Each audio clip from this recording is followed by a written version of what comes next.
سبحان الله بشكل يعني مرعب ومفاجئ. يعني العلماء لا يعرفون تفسيرا لهذه الظاهرة.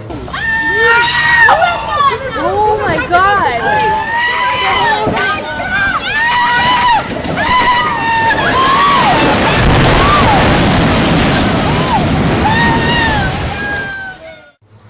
سبحان الله.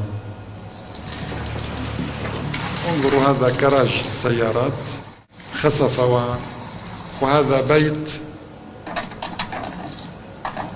وهذه سيارة أيضا، وهذا حيوان، وهذا انظروا إنسان واحد يمكن أن تخسف به الأرض. سبحان الله.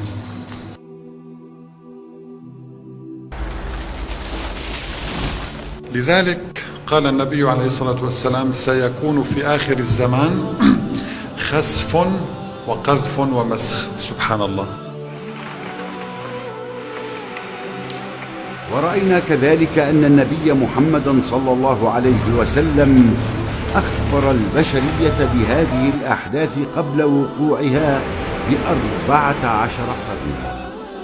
عن سهل بن سعد أن رسول الله صلى الله عليه وسلم قال: سيكون في آخر الزمان خسف وقذف ومسخ. قيل: ومتى ذلك يا رسول الله؟ قال: إذا ظهرت المعازف والقينات. واستعمل عليه الصلاة والسلام كلمة آخر الزمان للتعبير عن الزمان الذي تقع فيه هذه الحوادث، وبين أن حدوث هذه العلامات دليل وإشارة إلى اقتراب الساعة. وإذا أردنا أن نهلك قرية أمرنا مترفيها ففسقوا فيها فحق عليها القول فدمرناها تدميرا.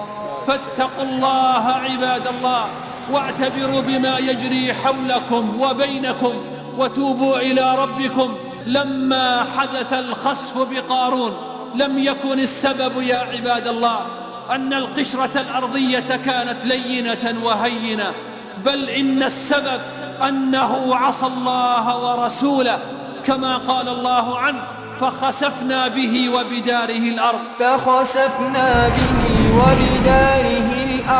فما كان له من فئة ينصرون